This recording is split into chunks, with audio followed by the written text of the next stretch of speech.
ഈ ഡാൻസ് സിനിമകളിലെ ഡാൻസുകൾ നമ്മൾ ശ്രദ്ധിച്ചു നോക്കുകയാണെങ്കിൽ നന്നായിട്ട് കളിക്കുന്നവനൊക്കെ കളിക്കും.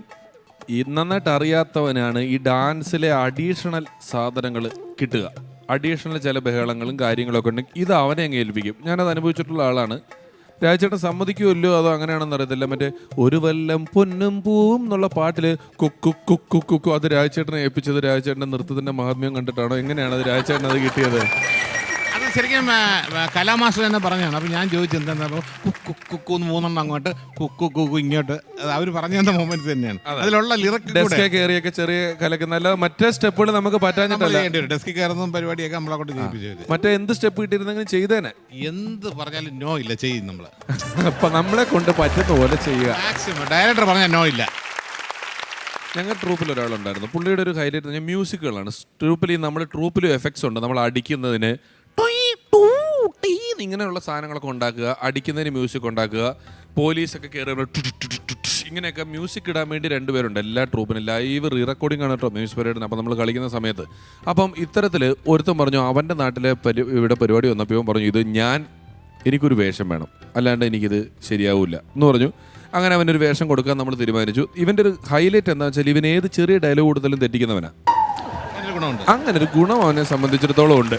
അപ്പോൾ ഇവനോട് ഏറ്റവും ഒരു ഡയലോഗുള്ള സ്കിറ്റ് എന്ന് പറഞ്ഞാൽ ബിജുക്കുട്ടൻ വരും.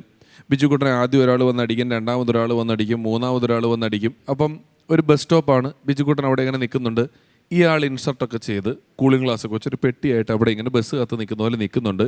ഒരു 12-13 മിനിറ്റ് ദൈർഘ്യമുള്ള ഈ സ്കിറ്റിൽ പല ക്യാരക്ടേഴ്സിൽ വന്ന് ബിജുവിനെ നമ്മുടെ അയ്യപ്പ ബൈജുവിന് അടികൊള്ളുന്ന പോലെ അടികൊണ്ട് ക്ലൈമാക്സ് എന്ന് പറയുന്നത് ഈ നിന്ന ആള് ഒറ്റ അടി ബിജുക്കുട്ടനോട് കൊടുക്കുടനെ ഈ ബിജുക്കുട്ടൻ എന്തിനാണ് ഏട്ടാ എന്നെ തല്ലിയത് എന്ന് ചോദിക്കുമ്പോൾ ഇയാള് എടോ വന്നവനും പോണവനും ഇത്രയും തല്ല് നിനക്കിട്ട് തല്ലാമെങ്കിൽ ഇത്രയും നേരം ഇത് കണ്ടുകൊണ്ട് നിന്ന് എനിക്ക് നിനക്കിട്ടൊരു തല്ലിയാൽ എന്താ? ടീം മ്യൂസിക് വീണ്ടും ക്ലൈമാക്സ് ആയി. ഒരു ഡയലോഗേ ഉള്ളല്ലോ, ബാക്കി വന്ന് കളിച്ച് പറയാനേ പാടാൻ. ഞാൻ പറഞ്ഞു ഇതിന് വേറൊരു പ്രത്യേകത, സ്കിറ്റ് തുടങ്ങുമ്പോൾ തൊട്ട് തീരുന്ന വരെ ഇൻസർട്ടൊക്കെ ചെയ്ത് സ്റ്റേജിൽ ഇങ്ങനെ നിൽക്കുകയും ചെയ്യാം. ക്ലൈമാക്സ് ഒരടിയും ഒരു ഡയലോഗും ഉള്ളൂ എന്ന് പറഞ്ഞു. ഡയലോഗ് എന്താ? എടോ വന്നവനും പോണവനും ഒക്കെ ഇത്രയും തല്ല് നിനക്കിട്ട് തല്ലാമെങ്കിൽ ഇത്രയും നേരം ഇത് കണ്ടുകൊണ്ട് നിന്ന് എനിക്ക് നിനക്കിട്ടൊരു തല്ലിയാൽ എന്താ? ടീം ക്ലൈമാക്സ് ആണ്. ശരി, പിന്നെ ഇത് കൊടുത്തു. അവൻ്റെ നാട്ടിലെത്തി. ഞാൻ നോക്കുമ്പോൾ ഇവൻ ഇത് കയ്യിൽ എഴുതിയിട്ടിട്ട് എന്നോട് വന്ന് പറഞ്ഞു ഏൽപ്പിച്ചു. സംഗതിയൊക്കെ ശരിയാണ്, എല്ലാം ഓക്കെ. പുള്ളി ആ ഒരു വരി പഠിച്ചിട്ടുണ്ട്. സ്കിറ്റ് തുടങ്ങി, ഞങ്ങളെല്ലാം അടിച്ചു കഴിഞ്ഞു. ക്ലൈമാക്സ് ആയി. ഇവൻ ബിജുക്കുട്ടനോട് ഒറ്റ അടിയും കൊടുത്തു. അത് ശരിക്കും അടിച്ചു കളഞ്ഞവൻ ബിജുക്കുട്ടന് ദേഷ്യം വന്നിട്ട് ബിജുക്കുട്ടൻ എന്തിനാണ് ചേട്ടാ എന്നെ തല്ലിയത് എന്ന് ചോദിച്ചു. ഉടനെ ഇയാൾ മിണ്ടാണ്ട് ഇങ്ങനെ നോക്കി വെക്കുക. തുടക്കം കിട്ടണല്ലോ പുള്ളിക്ക്. ആ അടി കൊണ്ടതിൻ്റെ ഒരു സാധനത്തിലാണ് മൊത്തം പുള്ളി ഇങ്ങനെ മിണ്ടാ വെക്കുക. പറഞ്ഞേട്ടാ എടോ എന്നൊരു വിളിച്ച്. അപ്പോൾ ബാക്കി പറഞ്ഞിട്ടില്ല. പിന്നെ മൂന്നാമതും ബിജുക്കുട്ടൻ പറഞ്ഞേട്ടാ. ഇയാള്